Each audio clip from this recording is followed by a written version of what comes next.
We are live on the Dynasty Roundtable, Matt Babich, and tonight we have a very special guest, don't we? We do indeed. He is somewhat new to Player Profiler. It has been, I want to say a month, maybe 2 months. Time flies around here these days, but we have John Laub on the podcast today. He is one of, if not the go-to college expert for Player Profiler. He's been doing tons of content on rookies in this upcoming draft class. So we've brought him into the Dynasty Roundtable today. We're going to talk about our thoughts on the rookie class in general. We're going to go through wide receivers. There's been a lot of wide receiver debate lately. We're going to talk about some rookies in particular, like Javon Baker and Caleb Williams, Audric Estime. And, we're going to give one of the most comprehensive overviews of the 2024 draft class and what it's going to mean for fantasy football that the dynasty landscape potentially has ever seen. Yeah, John's been putting out these dynasty rankings out on the website. We just published the wide receivers today, so it's a must read. It's not even like it's a must read if you're trying to get the inside scoop on these rookies. I know, I read it as soon as it comes up. Well, I'm the editor. I kind of have to read it, but yep. I read it as soon as he gets it up for me. So without further ado, let's just get right into it and start the show, shall we?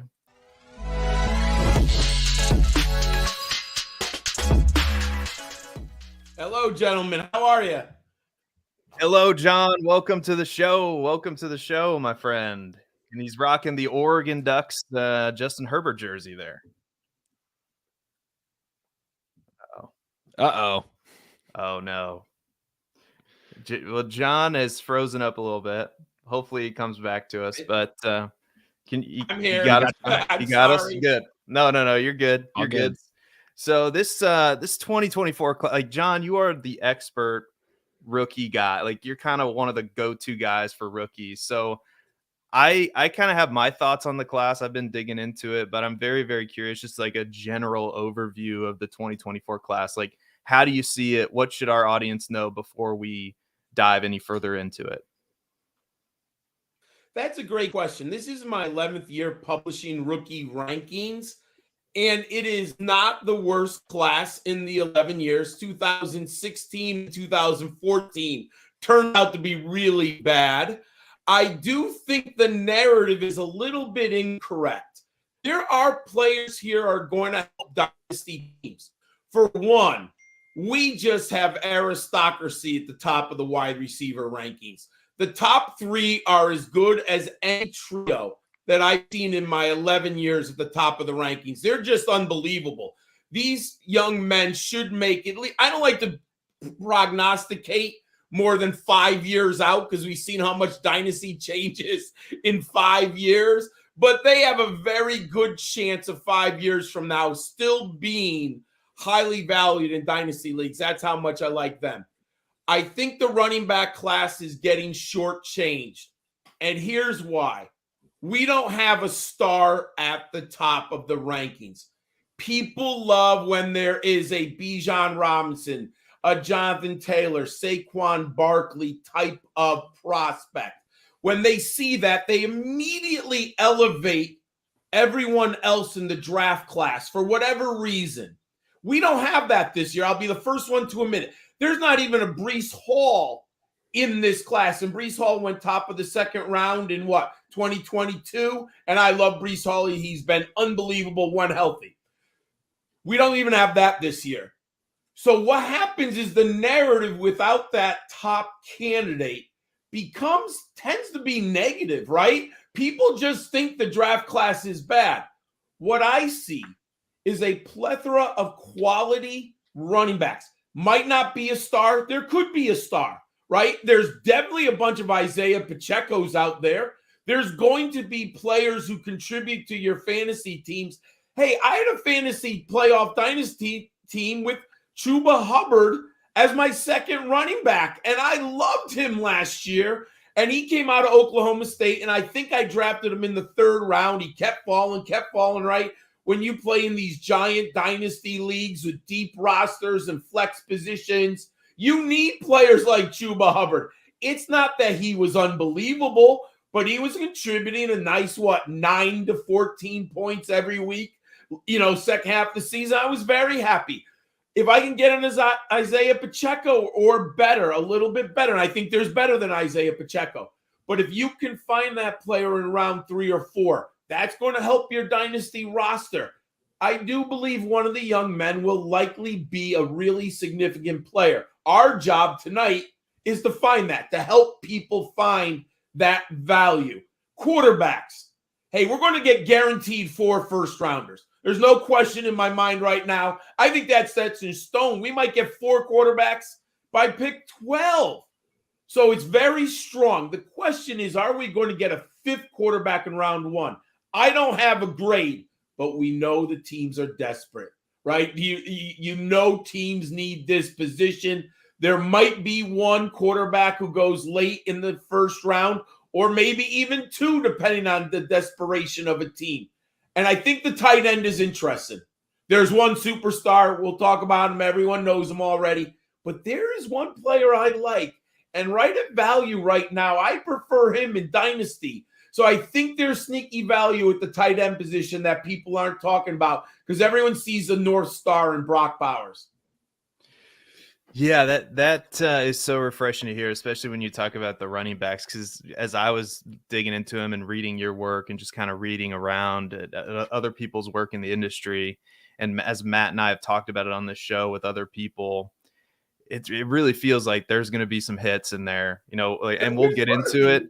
Yeah, and it's not going to cost you, like as much as we like Breece Hall or Bijan, that you had to spend a top first round pick to get those guys. It really feels like you're going to be able to find some value in drafts this year. So we've been preaching to people, those late seconds, those early thirds, heck, even late thirds, you might be able to scoop up some value there. But yeah, we'll get into it tonight. So anyway, I'm excited to get into this because your receiver article was just published today, and there's kind of a debate going on Twitter. I don't know if you've noticed. It's kind of I've noticed. It's kind of picked up steam of late.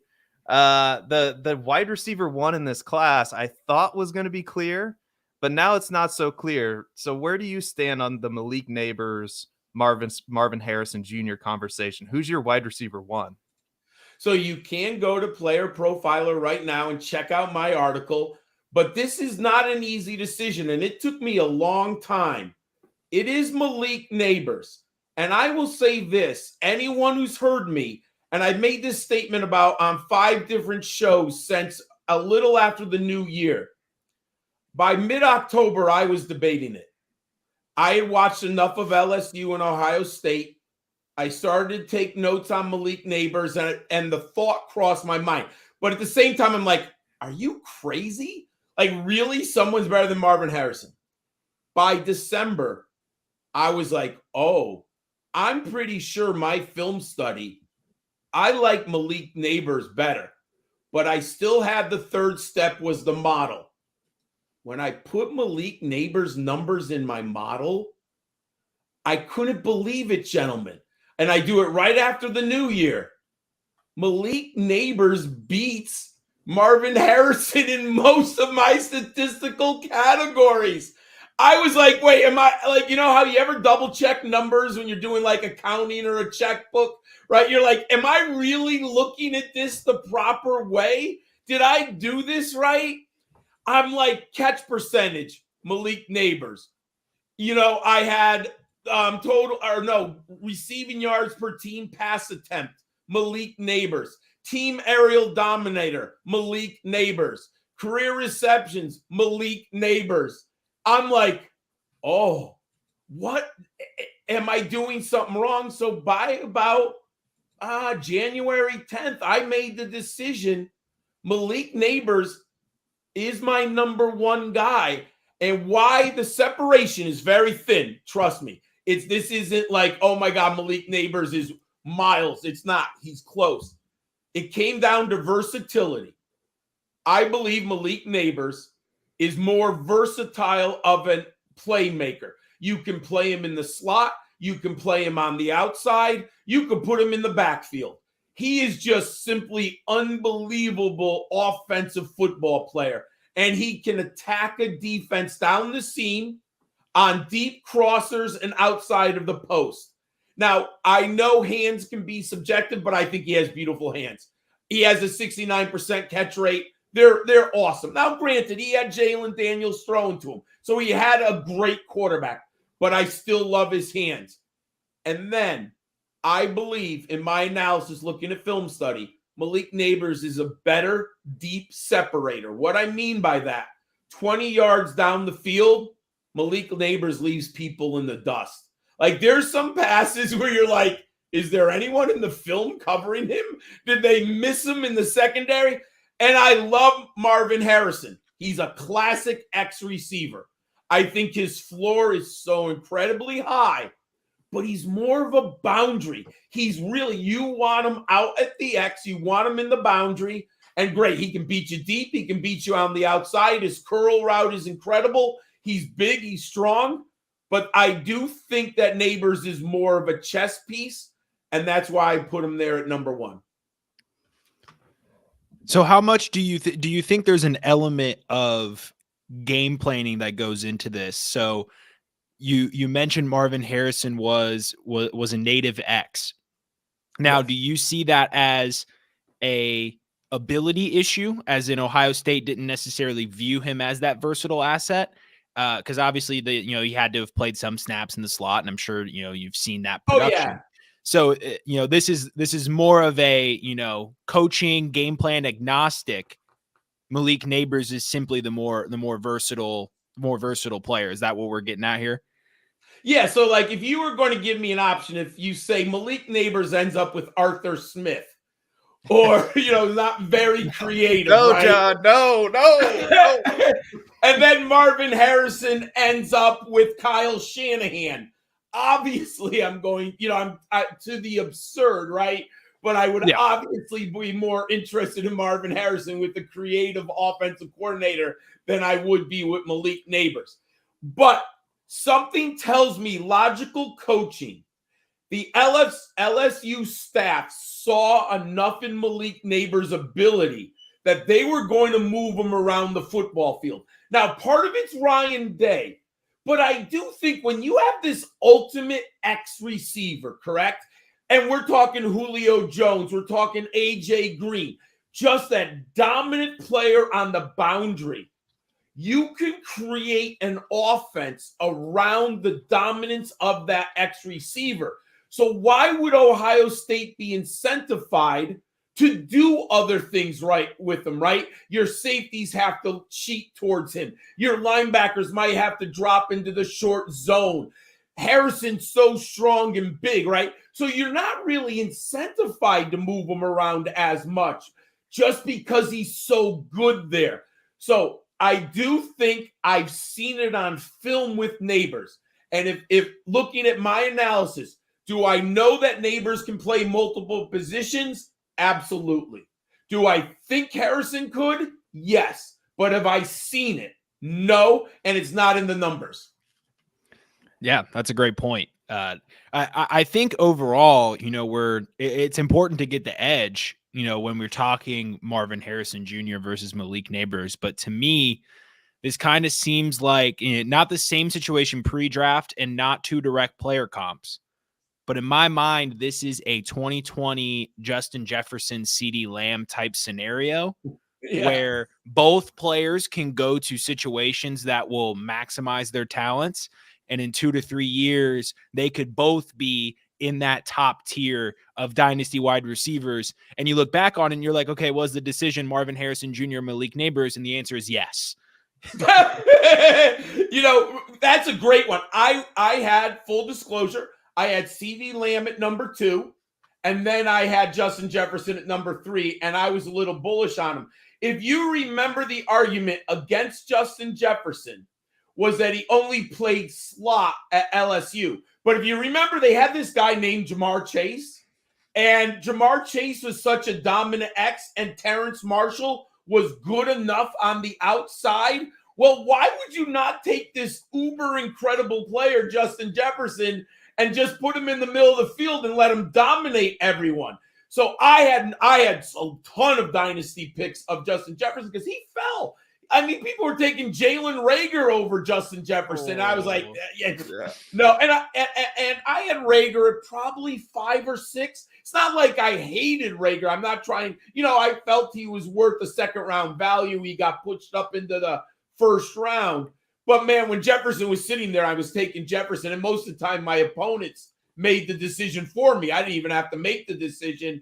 Justin Jefferson was the slider who the value came to. So, when you watch film and then you look at the database, right? You look at Pro Football Focus, PFF, or some other site where they'll have slot percentage, right?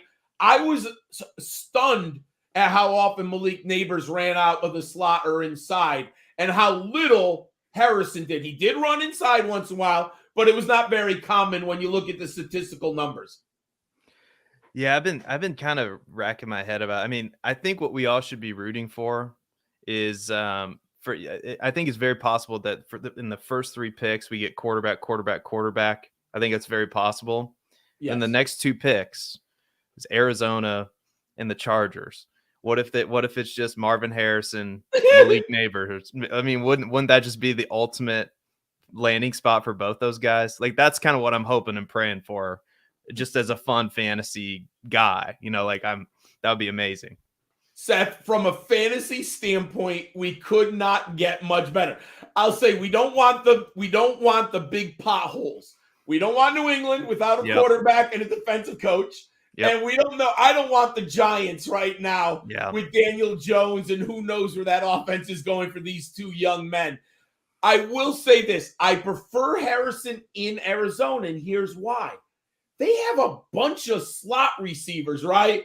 They have a bunch of guys who can do inside stuff. And you have Trey McBride, who can dominate the center of the defense. So really, what does Arizona need more than anything is a boundary receiver like Marvin Harrison. So I think it's actually a near perfect fit.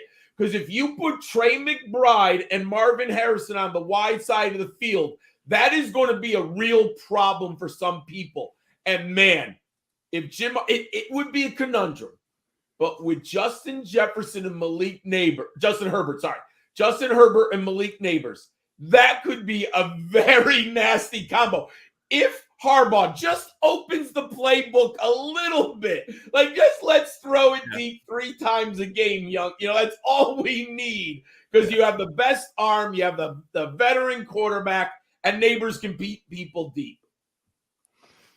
Yeah, it's a good call out on Marvin Harrison Jr. to the Cardinals.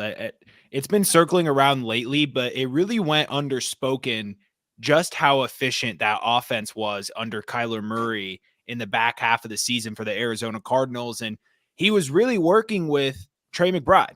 And Trey McBride. It was Trey McBride. We love Michael Wilson. He's not a wide receiver 1. He's not a star. No. He's a complimentary piece. And then Marquise Brown wasn't healthy. And so, Marvin Harrison Jr. is the perfect pick. And, kind of to go off of what you said earlier about the top 3 receivers being locked and loaded, let's venture outside the top 3 receivers, because this is where the debate gets real fun and real spicy. So sitting at wide receiver 4, who is that in your rankings? And it has nothing to do with my jersey. This is Justin Herbert. I got a half price online. So I just love college jerseys as a huge college football fan. It is Troy Franklin. And I've studied this and I've looked over it many a day. I believe that Troy Franklin is the best second-level separator in this class. And what I mean by that, when the quarterback is scrambling or the play is off script, Troy Franklin, 15 to 20 yards down the field, is unbelievable. He is so good at exactly what I saw with Garrett Wilson on film.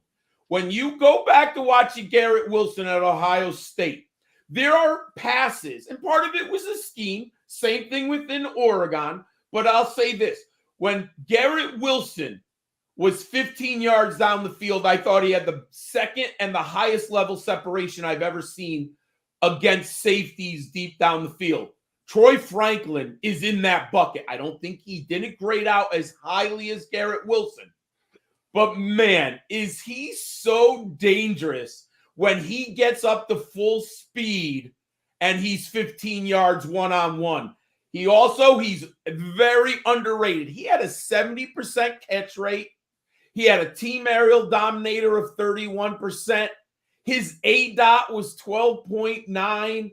Receiving yards per team pass attempt were 2.93. I'm looking for 2.5. I mean, my model really likes him. I think people are not on to Franklin because he's 187.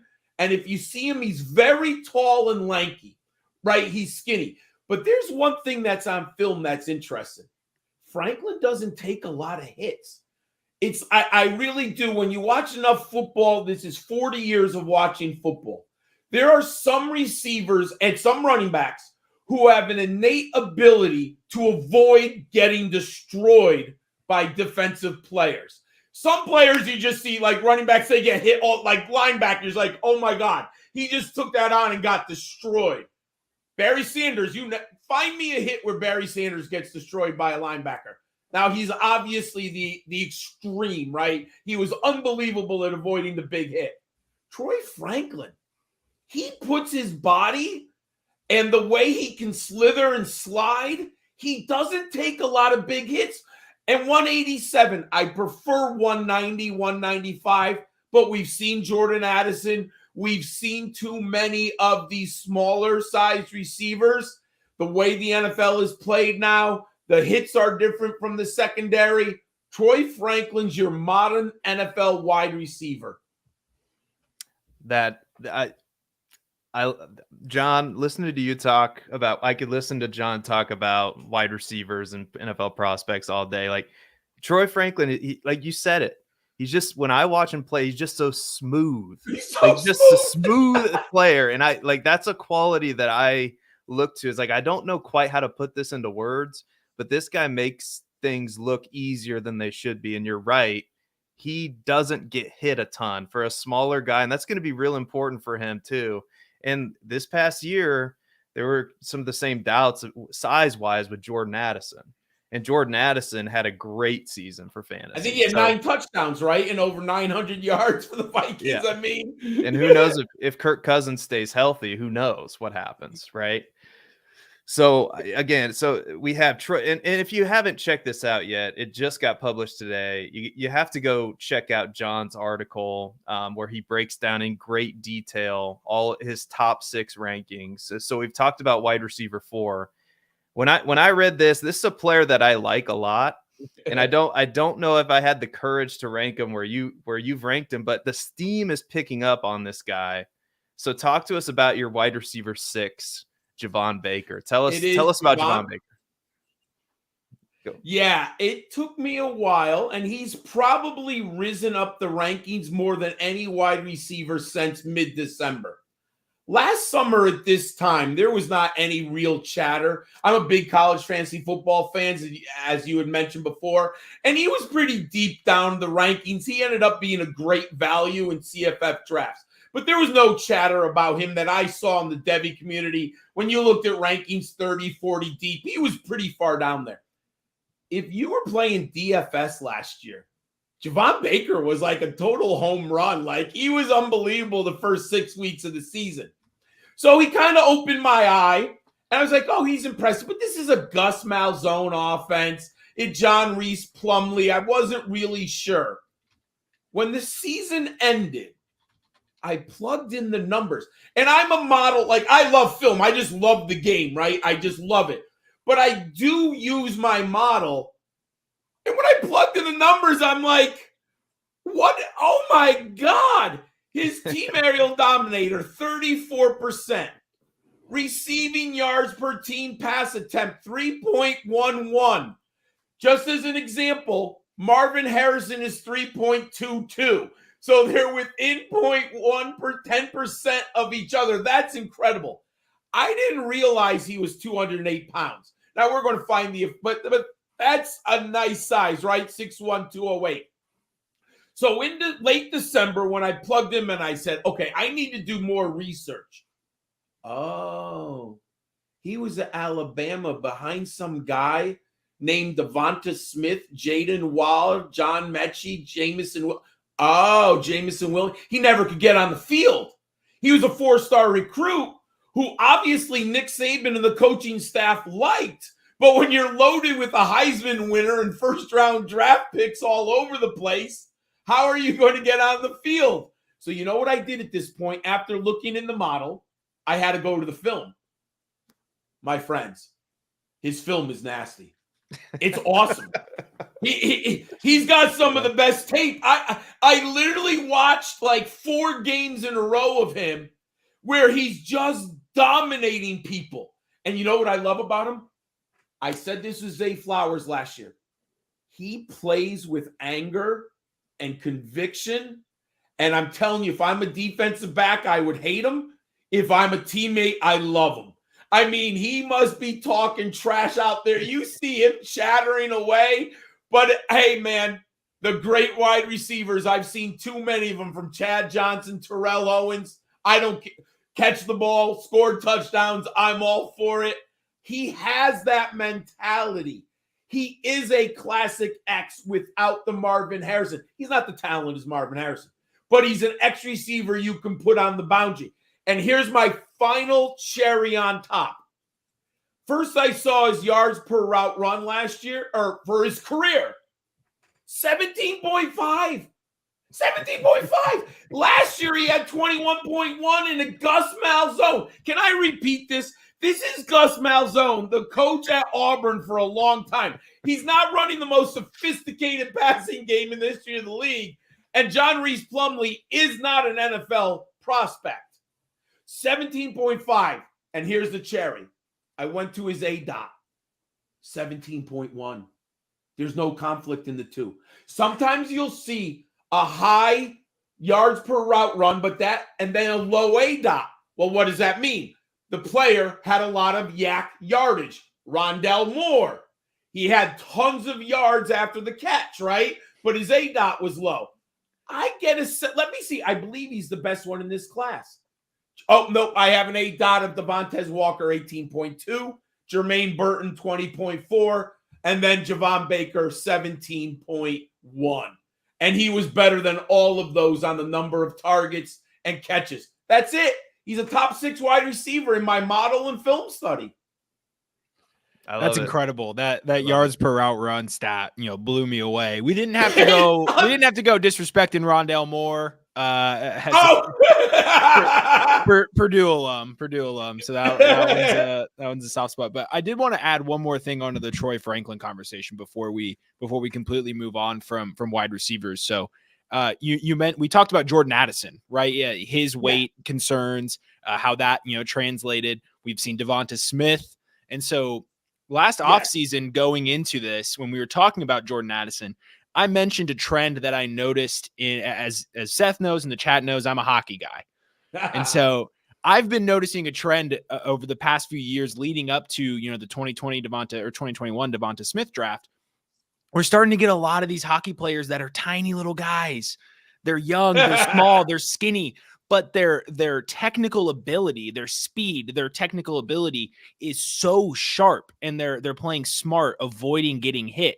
And these players who were not prototypical successful players are now some of the best players in the league. And so now we've seen Devonta Smith fit this mold where he, has the weight concerns, and Jordan Addison has the weight concerns. So especially when it's a receiver, somebody who, yes, you need to be able to get off the press, but there are so many different release packages and techniques that can get away from the press without brute force.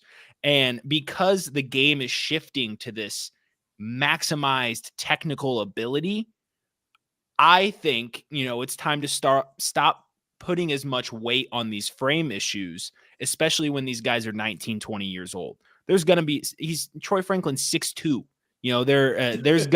He's young. There's going to be room for him to put on some weight. And what really matters is what you said, is that efficiency, that breakaway ability, beyond the 20-yard mark. So that's just a trend that I kind of noticed. And every time now we kind of go back to the same song and dance, I'm willing to, fade the noise on Jordan Addison, fade the noise on Devonta Smith, fade the noise on Troy Franklin. And sooner or later, we're going to get to a point where no one's going to care. No one's going to care. Yeah, we're a Troy Franklin hit away, I think, from people just not caring about receiver weight anymore. And so I just wanted to, tack that on to the Troy Franklin conversation, because I thought it was a great one. And, we're talking Dynasty. Player Profiler is one of the premier sources for Dynasty content. And, what do guys like myself, Seth, John use, the Player Profiler Nation use to gain the edge in their Dynasty leagues? Well, that's the Dynasty Dominator app from Player Profiler. And the Dynasty Roundtable will be right back after we kick it to the Podfather to hear a little bit more about it. Now, I know many of you are looking for a secret weapon for your Dynasty League, and I have it. It's called the Dynasty Dominator app. You go to the App Store, go to Google Play. It's right there. It's $5 to download, and then every year it's $5 to load the next incoming class of rookies. You can add Superflex, add tight end premium. It's incredible because it allows you to look up players. It allows you to vote on whether a player is a buy, hold, or sell, and then see the market sentiment on that player. And you can compare their lifetime value rating from Player Profiler to their Dynasty ADP at the FFPC, all in the price lookup tool. And beyond that, we have a trade analyzer, so you'll never lose another Dynasty trade again. And in our settings, you can set this is a win now team, this is a rebuilding team, and then we let you compare players. Look at their metrics side by side, prospect metrics, NFL metrics. It's all there. It's $5 in the App Store. There's some add-ons for Superflex and to buy the upcoming rookie class. Every year, you're going to spend $5 on this thing, and it's going to be well worth it. The Dynasty Dominator app, you got to go get it today. I use it. It's a no-brainer. It's a no-brainer. It really is. That's right. It really is a no-brainer. Another no-brainer is the Dynasty Warzone with Memphis Young and Jerry Sinclair. Somehow I shanghaied my way onto the show. I'm not sure how I did it, but Memphis just put out a oh, hey, does anybody want to come on the show? And I said, well, I would like to come on the show at Memphis if I can get on the show. And there I got on the show. So, but don't go watch it just because I'm on there. Memphis, Jerry, they're killing it with Dynasty content. They're some of the best analysts in the game. They just had their 800th episode, which makes me call into question how old they are. I don't know how old these guys are. Memphis looks like he's like 31, maybe I just overaged him, but I mean, incredible. I mean, playing all that Dynasty must age you pretty well. I don't know, but anyway, real quick, John, before we move on to running back, do you have anybody outside of your top 6 that you want to let people know about that you're excited about at wide receiver? I'm going to go deep. And what I mean by this, someone you could probably draft in the 5th round of your Dynasty. And when I'm at that round of a Dynasty draft, I'm looking for a statistic, 1 or 2 statistics that give me hope that the player can make an NFL impact. And this is a risky pick, but it's a 5th round, right? If you're playing against a lot of smart people, there's not going to be a no-brain stud at that round. Malik Washington of Virginia. Yep. Man, I loved him at Virginia statistically this year. But he's 5'8", but he's 194. And he is tough. You know what? This is going to sound, I'm sorry, Matt. He is what we wanted Rondell Moore to be. Let's just put it that way. And no one's talking about Malik. Now, if you know the backstory, he played at Illinois. Anyone, Seth, you know, Illinois is not doing much with the football in the air, right? I think he was in Illini for 3 years, something like that. Mm-hmm. And his numbers are actually okay. If you put them in context of how bad the Fighting Illini are, they're okay. He finally transitions to Virginia. And I know there are people who will never draft him because it's a late breakout. But sometimes there's value in the 5th round. And here's why I'm going to be interested. He had a 47% team dominator, 77% catch rate. Anyone here, tell me who the quarterback of Virginia was if you are not a hardcore college football or ACC fan. He was catching passes from three pretty mediocre quarterbacks. This was the number I'm shocked on that I will hang my hat on for a 5th-round draft pick. Receiving yards per team pass attempt, he's 3.61. He's ahead of Marvin Harrison and Javon Baker. I mean, this young man can make plays with the ball in his hand. In the 5th round, I'll go with Malik Washington. I'll be over. I have no problem with the 5th-round pick. I love Malik Washington. In the Shrine Bowl, if you listen to the chatter from the Shrine Bowl, observers really like Malik Washington, said he was the best receiver there.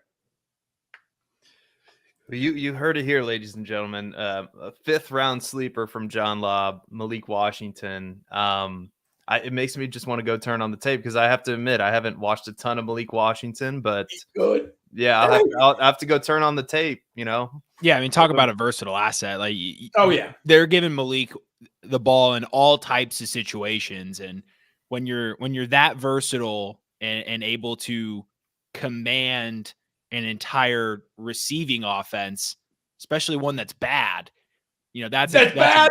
Yeah, that's an incredible sign. Like, he was the lifeblood of that offense. When you have some other tangible, some other of the intangibles along with it, like just the ability to play at any point in the field. Malik Washington is a guy that everyone's got to be keeping an eye on. So, John, shifting gears a little bit to running back. And I already know that we're not going to get through our show sheet, but we'll try to get through as much. All my fault. We'll just have to have you back on the show to talk these other prospects, especially as we get closer to the NFL draft. But at running back, who do you like? Who's your RB1 in this class? So this is pre-combine, and I'm still lean a little bit more towards my film study and the model, but we are waiting on athletic skills, right? We're looking for the 3-cone drill, the 20-yard shuttle. So we still have some steps, but right now, based on my film study and my model, it's Blake Corum.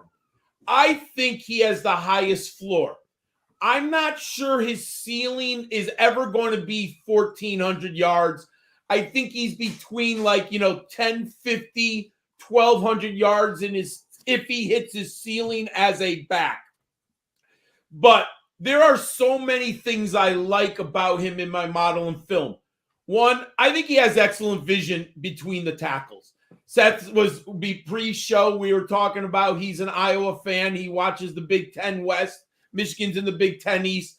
But if you've seen Blake Corum, man, he was perfect in Harbaugh's system. And Harbaugh loves to play in a phone booth. And Blake Corum was so good at playing in a phone booth. And I've said this before, when I grade running backs on film, I grade inside out. I want how good are they in the A-gap. To me, that's the number one thing. If you can run in the A-gap, you're going to have a role in the NFL. And what I mean by that is you have to have vision, feet, and toughness, right? Because you're going to get whacked in the A-gap. And you're going to have to find the smallest of creases. Blake Corum does that. He's also good on the outside. Now, he's not incredible, but he's an NFL back on the outside. He has 56 career receptions, but Michigan doesn't throw the ball to the backs. He has nice, soft hands. He's definitely an outlet, a dump. You can dump pat, you can screen him, you can dump the ball to him. So he's efficient enough as a receiver. I have a 2nd-round grade on Blake Corum. I don't think there's a 1st-round back. I would not be surprised if everyone waits until the 3rd round because you might get just 6 running backs go off in the 3rd round possibly. But I like Corum because of his floor and his ability to run between the tackles with some explosiveness. He's not a 1st-round grade. There's no running back. Every running back in this class has a hole. You can find a weakness in every one. But Blake Corum has a real nice totality of skills, and my model likes him a lot. So he's at the top of the rankings right now. Yeah, just to add on to that, you ask 5 or 6 different analysts. I've heard Trey Benson is my RB1 right now, and we'll ask you about him in a little bit. I've seen Jonathan Brooks, who's your RB2, is some people's RB1. The Podfather really likes him. So the point I'm trying to make here is like in this RB class, that like I said, like to me, as we mentioned at the top, there's not the Breece Hall, there's not the Bijan Robinson, but there is a ton of depth, I think, and there's a ton of players that can do really nice things. One player that I really like, and he's outside of your top 6, so I'm interested to hear your perspective on him, and it kind of hurts, it makes me want to go, all right, like what did I miss here? Reevaluate things, which I love to do. I constantly tinker with my process and try to make it better. And I love talking to people with different opinions. Is Trey Benson. Trey Benson's my RB1. And I was just curious to get your perspective on him and what you see from him that you maybe don't like, because you have him ranked outside of your top 6 currently. So first thing, I don't like the film last year of Trey Benson. So I've tried to balance through this prospect expectations versus production on the field. Last summer, I had Trey Benson in my top 4. I think I might have even had him in top 3 at Devy. And I was really excited about this Florida State team. I knew they were loaded. I wasn't sure if they go undefeated, but they did. And who knows if Jordan Travis doesn't get hurt. It's a whole different, in the playoffs. It's totally different if they actually have a health, they would have made the playoffs with Jordan Travis. They got taken out and then they lost their bowl game, if my memory serves me, because their offense just completely fell apart. I watched a ton because I drafted Trey Benson, I think, in 6 of my 10 college fantasy football league. And because I was high on him, I watched a ton of Trey Benson. I probably watched 6 or 7 games and took notes on him. Seth, every game, every time I watched Trey Benson, I never left not once, saying he was the best player on the field. Now, in a Mike Norvell offense, and if everyone doesn't remember, Mike Norvell is the Memphis coach, and he has designed extraordinarily interesting running games throughout his coaching career. So Trey Benson is in a scheme that highlights the running back with a running back coach in an undefeated team, Seth. And not once did I ever say Trey Benson is the best player on the field. That's subjective. I get it, right? I get it. But if he's the top back or the top 3, I've got to once say to myself, oh my God, is he special, right? Like, I watched so much Breece Hall at Iowa State. I was shocked that people didn't like him. I'm like, what do you not like? Now, we got lucky because his athletic ability was so off the charts, finally opened people up. And when I went on, 21? When I went on the year in January of 2021 and I had said Breece Hall was my best running back, people thought I was a little bit nuts. Then he went to the combine and he blew it out of the water and everyone loved him at that point. So I'm going to be open-minded with Trey Benson because we hear there's chirping, right, about his athletic ability. I mean, I'm sure you've heard it. You've done your research. He's supposed to be this uber athlete, but he doesn't play like it. He doesn't play like it. Everyone tells me he's this fast. Where is it on film? Everyone tells me he's this strong. Where's he knocking people over? Where's he punching people in the face? And I looked into my model, and you know what? It's okay, right? Like, it's a 3rd round grade. 21% team scrimmage yards dominator. That's not overly impressive. 24 career receptions. That's not really that awesome. He only had 23 runs last year of over 10 yards. That doesn't make me sound real optimistic about him. He played on an undefeated team. Look, if the NFL goes and he's the number 1 back off the board and he's a 2nd round, Seth, I have to take draft capital into consideration. But right now, what people are paying for Trey Benson, I'm not doing it. I don't see it. So I'm curious it was a great point of bringing up Mike Norvell. So yes, from what I'm seeing here, Trey Benson, Had 20 receptions in 2023, so not bad. I'm not the target share here on Player Profiler is It's low, missing. right? Isn't it? But well, his 2022 is coming up 4%. 2023 is coming up 0% on the site. So I know that's that one is an error. But my point is he didn't have a large role in this passing game on a efficient offense that was an undefeated team. Mike Norvell coached Kenny Gainwell, Antonio Gibson, Tony Pollard, Darrell Henderson. Darrell Henderson. And I even forgot about that one. Those were all running backs that were active in the passing game. So is that a warning sign on his ability to play in both phases of the game in the next level? Fireworks to me, that's where like context matters. Like I had big fireworks when I'm looking at these numbers because I know Mike Norvell. I mean, I've seen I've been a big American Athletic Conference because if you love explosive offense, Memphis Tigers, the American Athletic Conference has been unbelievable. They put up so many points, right? I've been following Mike Norvell for at least 7 years now. And Trey Benson didn't do anything like that. Look at the efficiency compared to other players on Florida State. Look at the backfield. There were players who had better yards per carry. They were probably close in pass catching as a running back.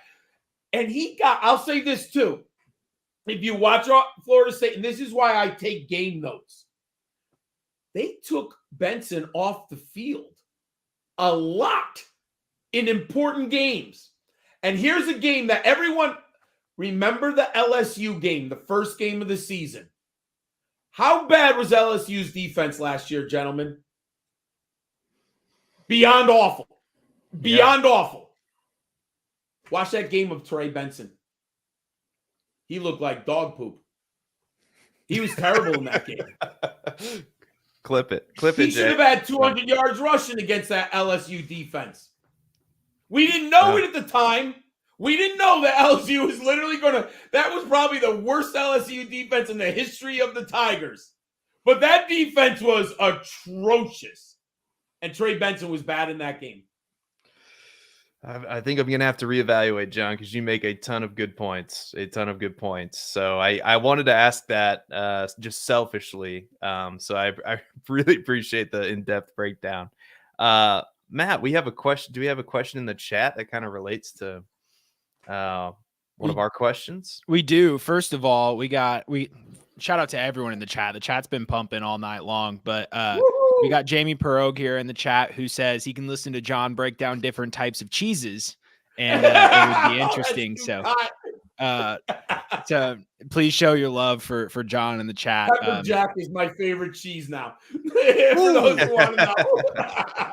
And he delivers good takes on cheese. Come on. That's the perfect take. But we do have a question regarding my mic volume just spiked all of a sudden. That was weird. But we have a question regarding running backs. So can we get a take on Braylon Allen? He's currently the RB1 in the Player Profiler rankings. So John, what do you feel about Braylon Allen? I have him at number 4, and I'm waiting for some athletic scores. And I don't really, as long as he doesn't run a 4.65 in the 40, as long as he's like, 4.55, 4.57, I'm good with that. I really want to see the 3-cone drill and the 20-yard shuttle, and here's why. I believe for a big man, if you don't know, he's from Wisconsin. He's 6'2", 240. That's what he's listed at. He has very good feet on film. I do believe that his feet for a big man are extraordinary. But is that your eyes? Is that the scheme? Is it in conjunction with the Wisconsin lineman who looks slow, right? I watched it between Monty Ball, Jonathan Taylor, a boatload of other Wisconsin backs. I understand how their running backs could look good on tape. So I need to see that 3-cone drill and 20-yard shuttle. If he comes back, it's the size adjusted speed metrics, right? Like when you look at those type of metrics, for a man that is that big, if he comes out in that 3-cone drill and the 20-yard shuttle, I'm willing to move him up. There's no question in my mind. I also, at times, I don't think he plays as big as he is, but he was a freshman star.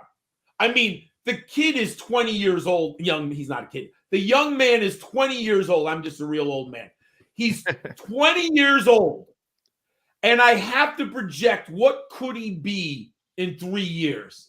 So I do have him there, but I need to see the final athletic ability. He's very good between the tackles.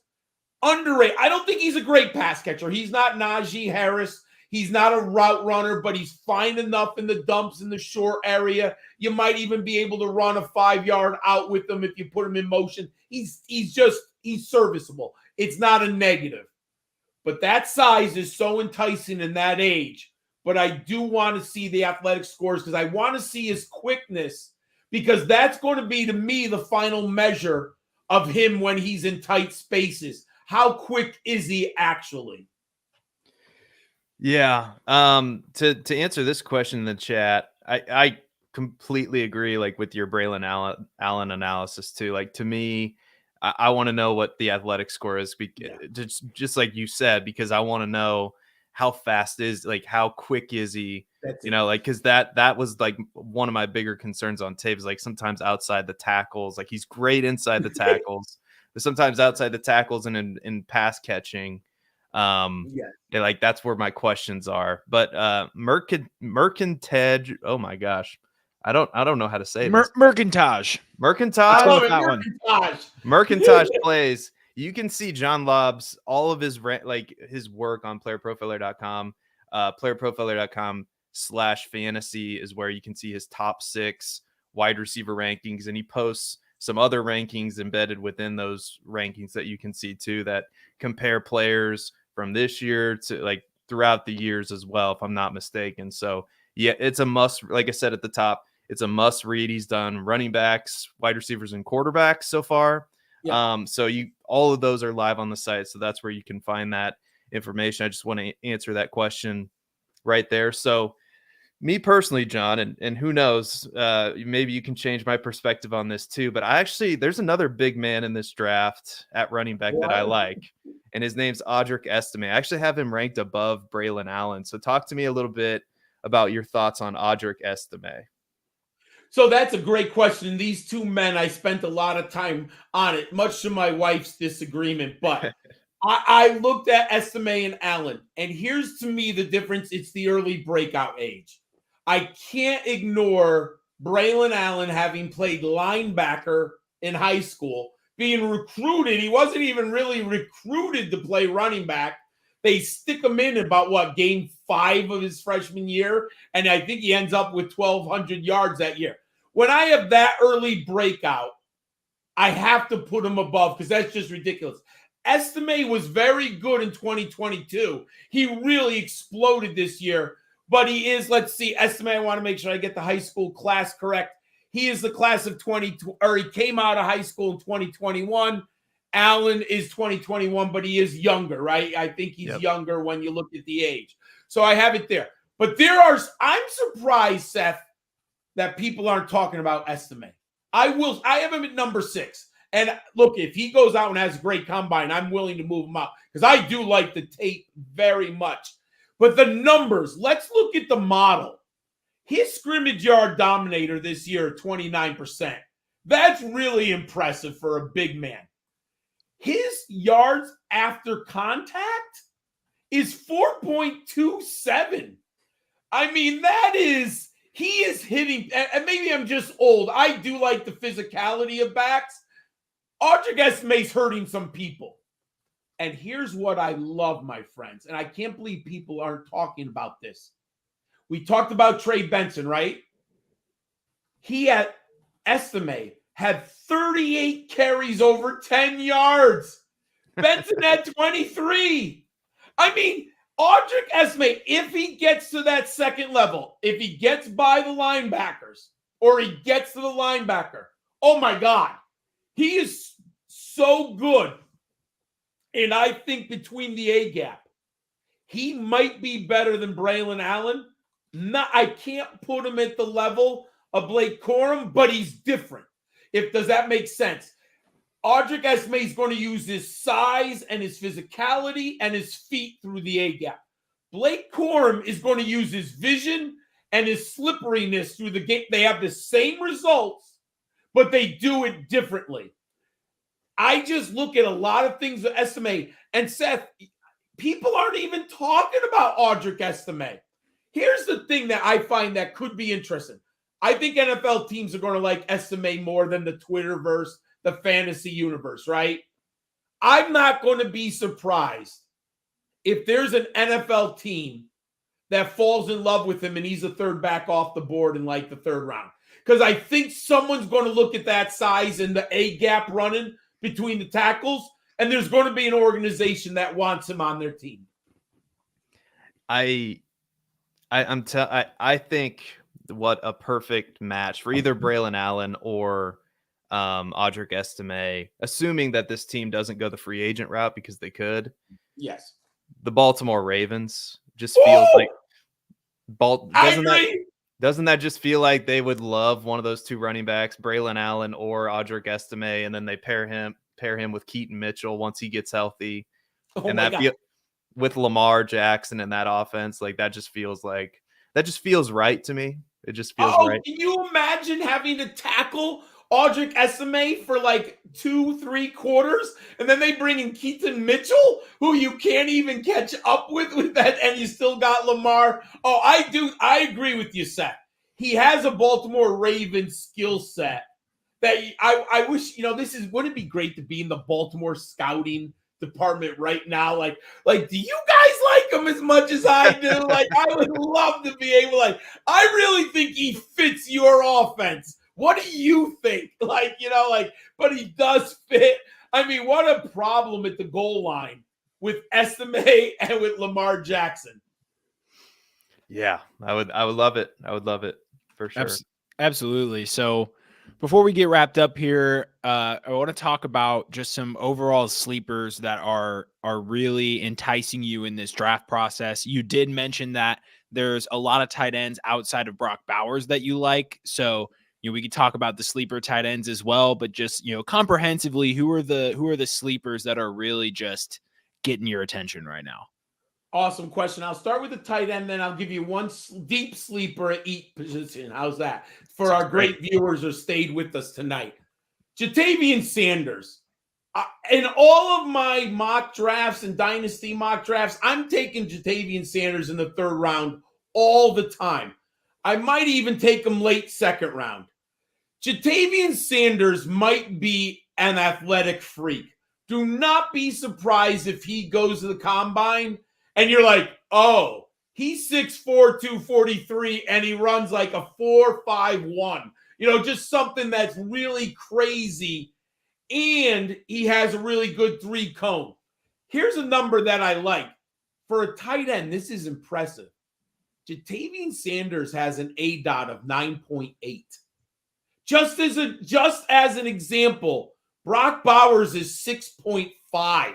And if you watch Texas, they throw to Jatavian Sanders deep down the field, like 20 yards down the field. He is a great mismatch tight end.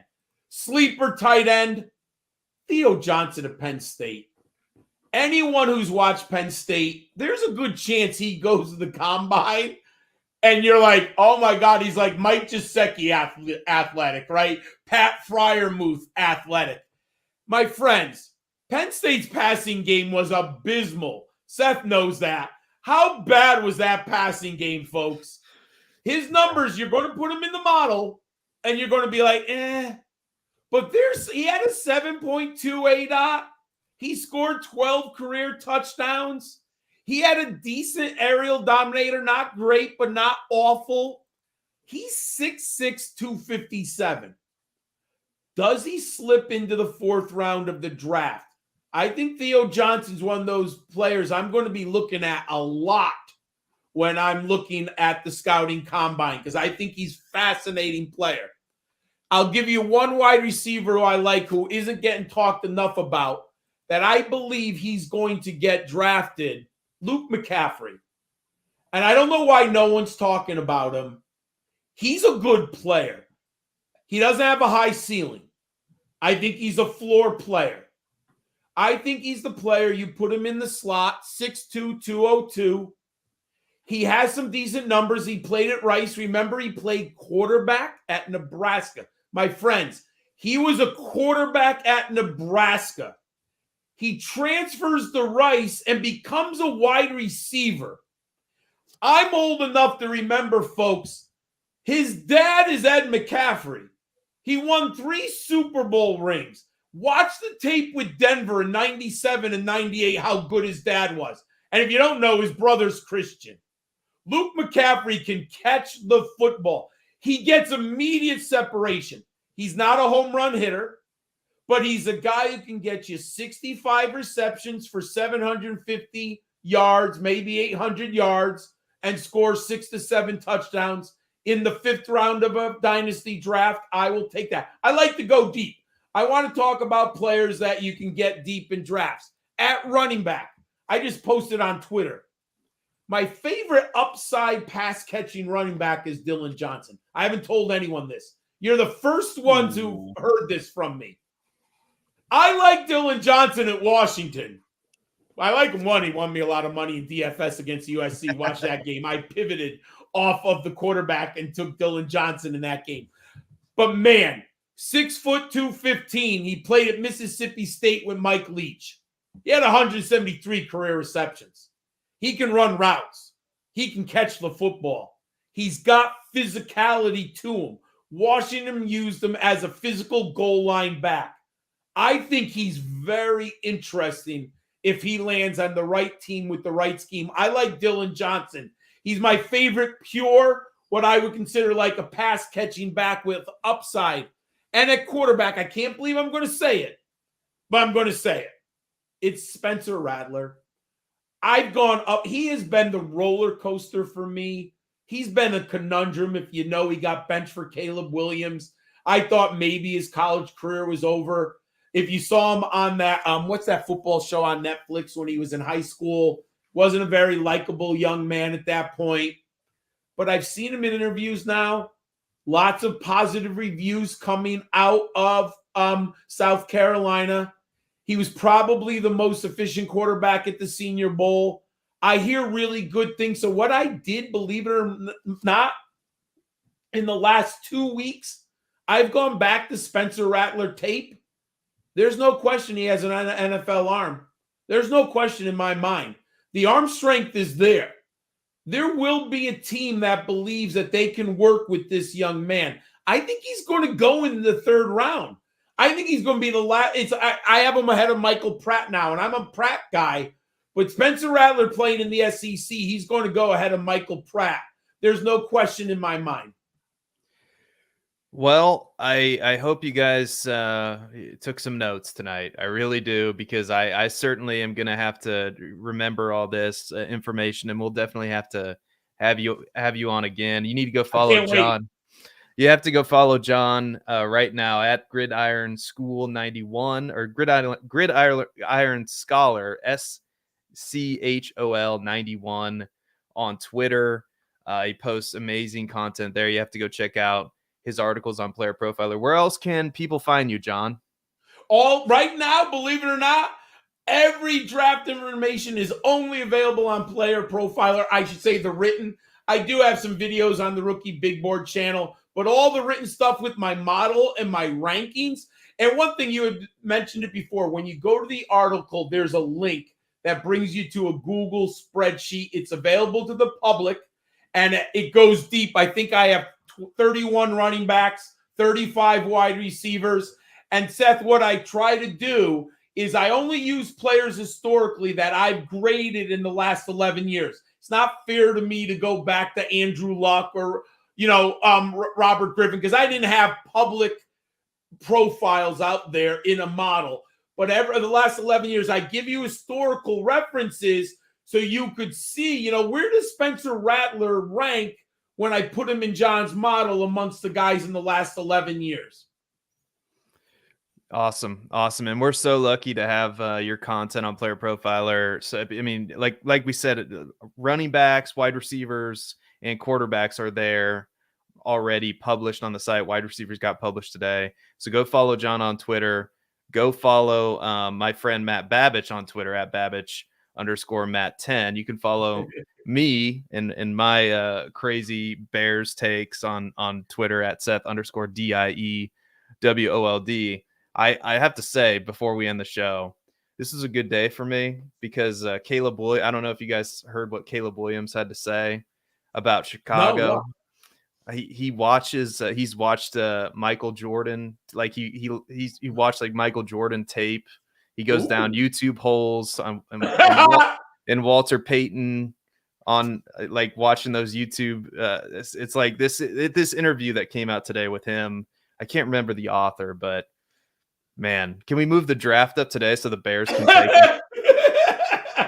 They just take him. Let's go, Caleb. Let's get him in the house. We haven't had a 4,000 yard passer, but I have a feeling if we draft Caleb Williams, I think one of those 4,000 yard seasons I think it's going to be Caleb Williams, assuming the Bears take him, because I've been a Bears fan long enough to know that they've done some interesting things over the years. So I do think it's pretty close to certain though that they're going to move on from Justin Fields. So and draft Caleb Williams. The Vegas odds for a lot of sports books today, they removed the option to bet on Justin Fields' landing spot. So I don't know if they're back up, but I did see word that a lot of sports books, or pretty much all sports books for a period of time today, took down the bet altogether. So it does kind of appear that we're in the end game now before him getting moved.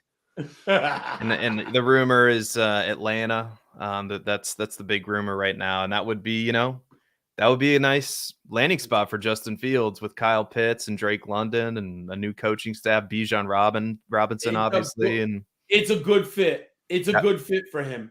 Yeah. So anyway, thank you so much, John. If you're not familiar, Matt, I should ask you, Matt, what do you need to promote before we get out of here tonight? So I've just been doing the same thing, for the past few weeks. I have the free agency article series that's going on playerprofiler.com/articles. So you can check those out there. Austin Eckler just got released. Joel, our editor Austin, my article for Austin Eckler just got released. I saw John. I thought you meant the Chargers cut him. I'm like, I missed that. But Joel has done a great job of catching up to the drafts that I've had stored. So I got to crank out some more, but we'll touch on guys like Marquise Brown and Ryan Tannehill and maybe even Zay Jones. I'm forgetting a couple. Dalton Schultz.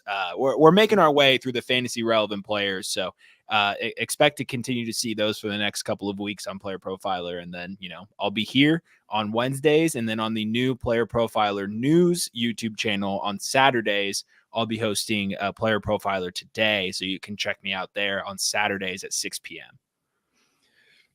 Go do all those things. Matt Babich is one of the rising stars in this business. So you gotta follow him wherever he goes. And that's thank you again so much, John, for coming on the Dynasty Roundtable with us. So much fantastic information. Like we said, we still have our quarterback and rookie tight end. We'll have to get you on sometime next month. Definitely before the NFL draft or something. We'll set it up if you're willing to come back on. We'd love to have you. It would be my pleasure. I had a blast. And by the way, everyone, I'm working on the next running back article. Will be the next 6 players, but I do wait till the combine because we could have some changes. And then wide receivers, this number 7 to 12 will also be profiled. And then we'll have tight ends too. So we got lots of good stuff from now until the draft. And it'll be my pleasure, gentlemen. I would love to talk tight end and quarterbacks in more detail.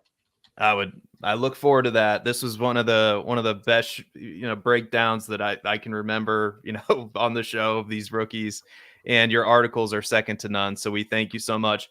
And I don't know if you're familiar with how we end the show. I don't want to. I don't want to offend anybody, but I'm a Bears fan, and I don't know this. How long have we been doing this show, Matt? Too long. Oh, the show or the bit? The show, Matt. Couple seasons for the show. The bit too long. All right. Well, that's debatable. People like. I think people like it anyway. Well, I'm trying out 2 new things. Well, the first one is nobody cares about Aaron Rodgers, and then the second one, I don't know if you remember a running back from Iowa named Mark Wiseman. Do you remember Mark Wiseman? No, okay. No. That's a good answer because not too many people do. But Cody and I like to joke about Mark Wiseman because in Iowa, the running back is king. It's kind of like the Chicago Bears. It's like because the offense always runs through the running back and the tight ends recently because we've had a good run of tight ends. But Mark Wiseman, I challenge anybody to go look at Mark Wiseman. He looked like a 40-year-old accountant at 23 years old or 22 years old. He averaged like under 4 yards a carry, and Iowa just kept giving him the ball. It was one of the most mediocre Iowa seasons that I can remember. I think we went like 6-6 or something. And Mark Wiseman was one of our more featured players. Like you can go look it up.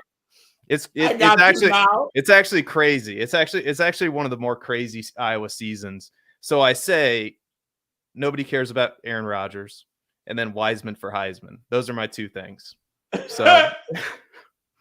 So anyway, thank you guys so much for watching. Nobody cares about Aaron Rodgers and Wiseman for Heisman. Thanks so much, John. We'll see everybody next week. Bye-bye, everyone. Hey, I want to take a moment to thank you for tuning in. It's important to me that all of our media be free. This is only possible because of you allowing a true independent sports media enterprise to thrive unlike any other in the business.